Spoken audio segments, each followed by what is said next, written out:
Dear audience, अस्सलाम वालेकुम।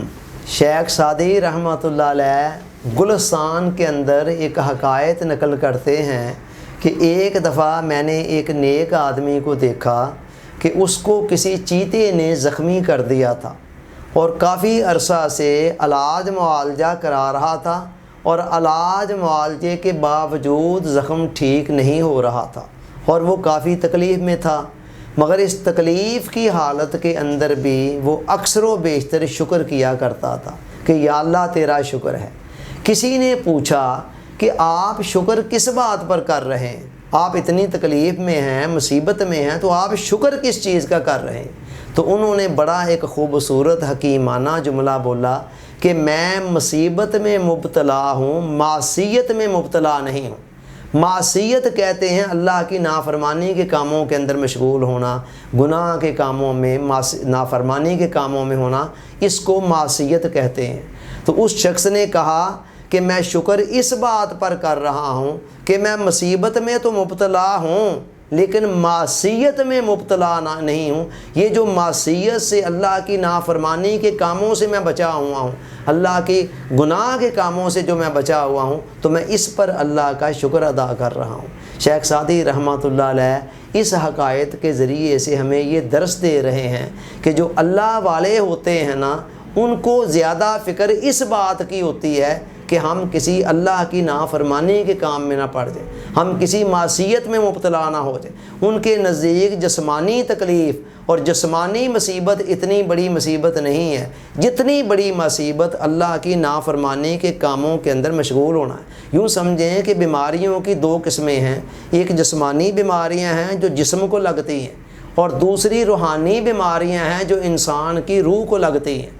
तो आम लोग जिस्मानी बीमारियों को ज़्यादा अहमियत देते हैं और उनके इलाज मुआलजे की तरफ ज़्यादा मतवज्जे होते हैं और उनके हवाले से ज़्यादा फ़िक्रमंद होते हैं। लेकिन जो अल्लाह वाले होते हैं, जो ख़ास लोग होते हैं, उनके नज़दीक जिस्मानी बीमारियों से कहीं ज़्यादा डेंजरस रूहानी बीमारियां होती हैं। वो रूहानी बीमारियों के इलाज के हवाले से ज़्यादा फ़िक्रमंद होती हैं।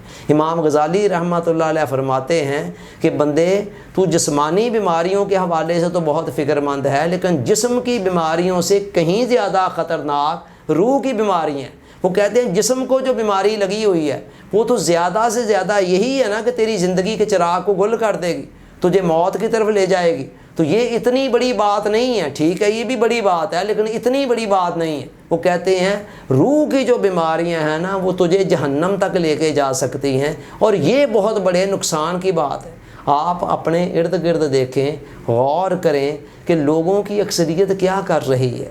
उनको मामूली सी कोई दर्द होती है, सर में कोई तकलीफ़ होती है, सर दर्द हुई या कोई और तकलीफ़, उसके हवाले से कितने सेंसिटिव होते हैं, कहाँ कहाँ जाकर उसके टेस्ट कराते हैं, इलाज कराते हैं, उस पर पैसा खर्च करते हैं, दवा खाते हैं, वगैरह वगैरह, जो भी ट्रीटमेंट लेते हैं ताकि हमारे जिस्म की जो ये तकलीफ़ जो है ना वो दूर हो जाए। लेकिन ऐन उसी वक़्त वो पता नहीं कितनी रूहानी बीमारियों में मुब्तला होते हैं। दिल के अंदर हसद होता है जो इंसान की नेकियों को तबाह कर देता है, तकब्बर होता है जो इंसान को अल्लाह की बारगाह से गिरा देता है, दूसरों के हवाले से नफ़रत होती है, कीना होता है, बुग़्ज़ होता है, मुनाफ़क़त होती है, मकारियाँ होती हैं, अयारियाँ होती हैं, दुनिया की झूठी फ़ानी आरज़ुएँ होती हैं इंसान के दिल में जो बंदे को खुदा से दूर कर रही होती हैं।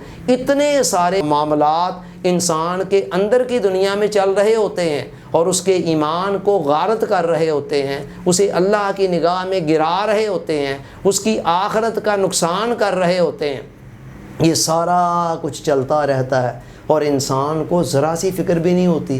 वो इंसान जो सर दर्द के होने पर, जिस्म में मामूली तकलीफ़ के होने पर फ़ौरन सेंसिटिव हो जाता है और उसके इलाज मुआलजे की तरफ तवज्जो करता है, वो रूहानी बीमारियां कितनी सारी लेकर सारी ज़िंदगी जीता रहता है और सारी ज़िंदगी उसको ये एहसास ही नहीं होता है कि मेरी रूह को क्या क्या अमराज लगे हुए हैं और मुझे मरने से पहले पहले उनका इलाज करना है ताकि मैं पाक साफ़ होकर अपने खालक और मालिक की बारगाह में हाज़िर हो सकूं।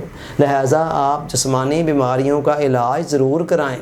हम ये नहीं कहते हैं کہ جسمانی بیماریوں سے انسان چشم پوشی کر دے، مگر جسمانی بیماریوں کے علاج میں ہم جتنے سینسیٹیو ہیں، زیادہ نہیں تو کم از کم اتنے سینسیٹیو روحانی بیماریوں کے علاج میں بھی ہو جائیں، تاکہ ہمارا ظاہر بھی پاک ہو جائے اور ہمارا باطن بھی پاک ہو جائے۔ اللہ تعالیٰ سوچنے، سمجھنے، یاد رکھنے، عمل کی توفیق عطا فرمائے، آمین۔ آپ کا بہت بہت شکریہ۔ السلام علیکم۔